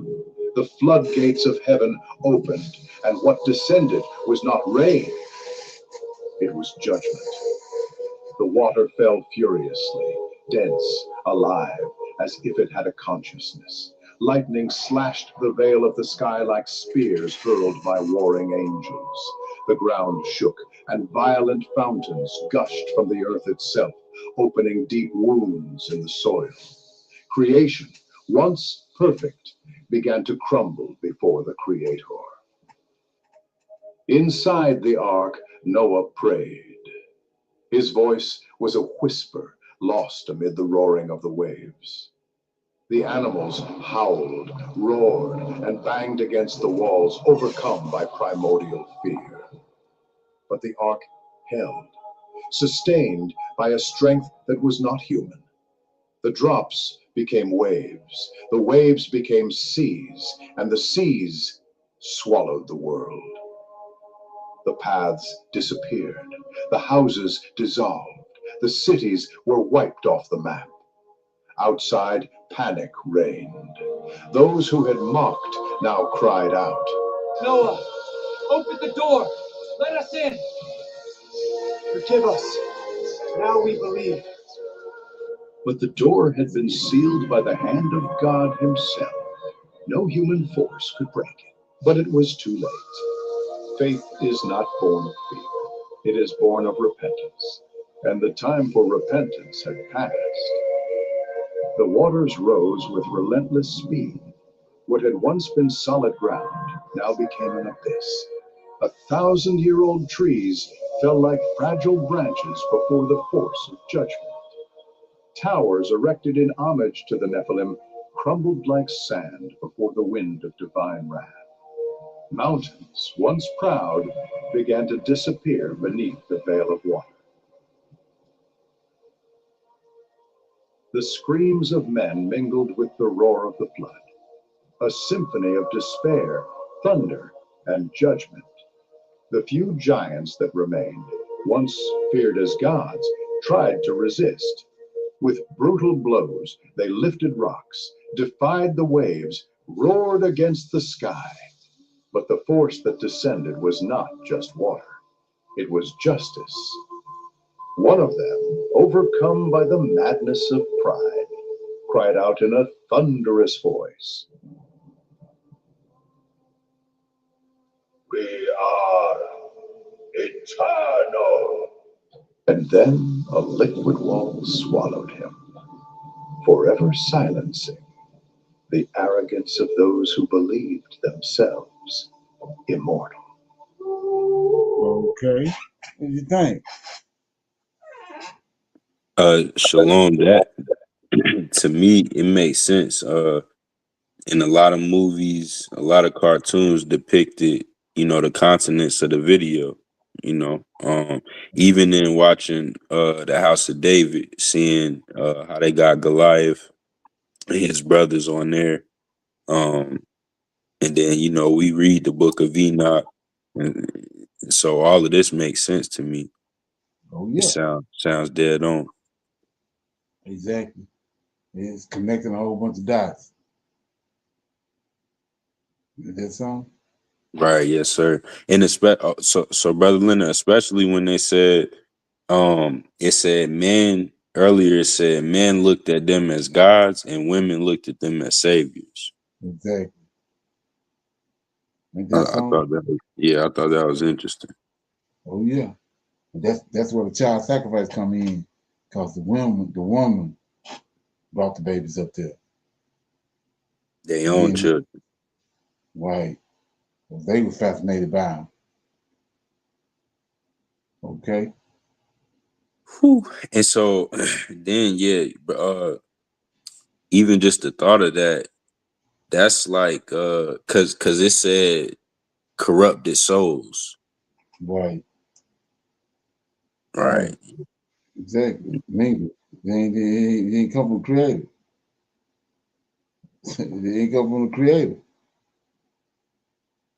See what I'm saying? So he ain't got no, you know what? He got no son. Because of no son that came down and died for all mankind. Like I said, when you understand these 200 angels came down, they got each one of them got a lineage.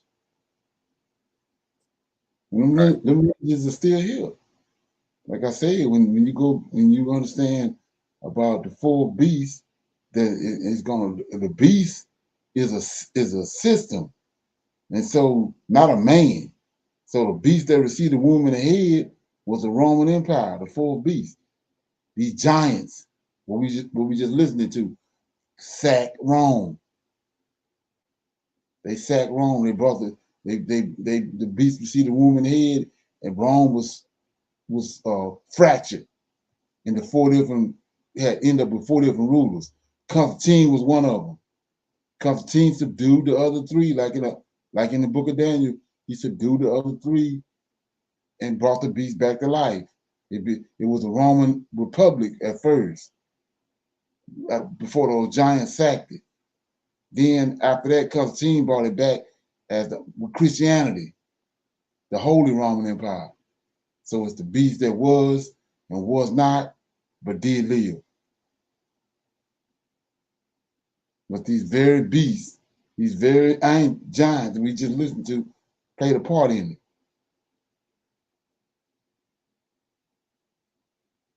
Okay. Right. Is that something? Yeah. So you want to pick a scripture and then we'll break that scripture down and we'll close out. Yes, sir. I'm in Enoch chapter 15, the judgment of the watchers. Okay. And in Enoch 15 and verse 5, therefore I have given them wives also, that they might impregnate them and begat children by them, that thus nothing might be wanting to them on earth. But you were formerly spiritual, living the eternal life, and immortal for all generations of the world. And therefore I have not appointed wives for you, for as the spiritual ones of heaven, in heaven is their dwelling. And now the giants who are produced from the spirits and flesh shall be called evil spirits upon the earth, and Okay. on the earth shall be their dwelling. Evil spirits have proceeded from their bodies, because they are born from men and from holy watchers, as their beginning. Excuse me, at because they are born from men and from holy watchers is their beginning and primal origin, and they shall be evil spirits on the earth, and evil spirits they shall be called. As for the spirits of heaven, in heaven shall be their dwelling. But as for the spirits of the earth, which were born upon the earth, on the earth shall be their dwelling. And the spirits of the giants afflict, oppress, destroy, attack, do battle, and work destruction on the earth, and cause trouble. They take no food, but nevertheless hunger and thirst, and cause offenses. And these spirits shall rise up against the children of men and against the women, because they have proceeded from them. From the days of the slaughter and destruction and death of the giants, from the souls of whose flesh the spirits, having gone forth, shall destroy without incurring judgment. Thus shall they destroy unto the day of consummation, the great judgment, in which the age shall be consummated over the watchers and the godless, yea, shall be wholly consummated. Shalom. Okay. What you got out of there? Well, in Daniel 12,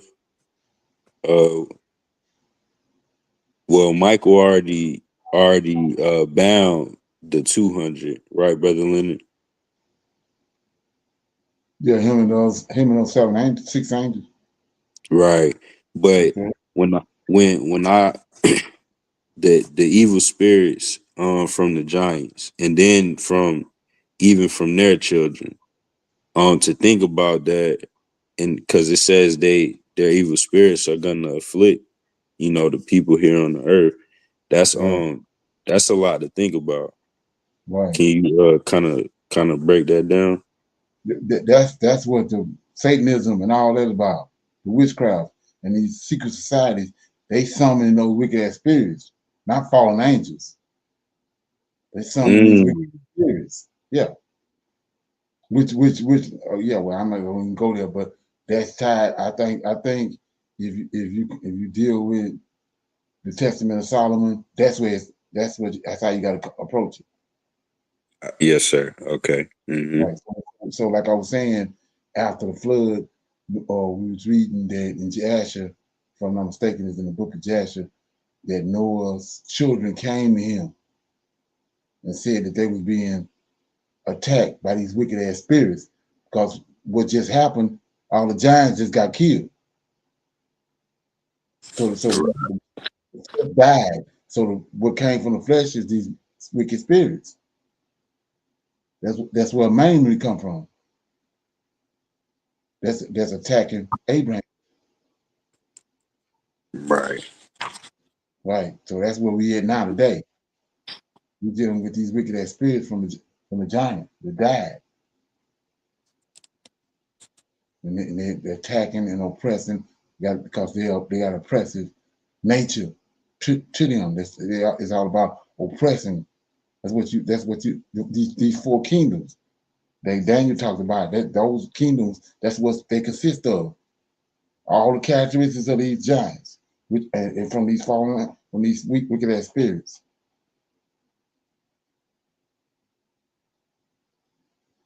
That's what we're dealing with. Right. Oh yeah. Is that something? Yes, sir. Okay.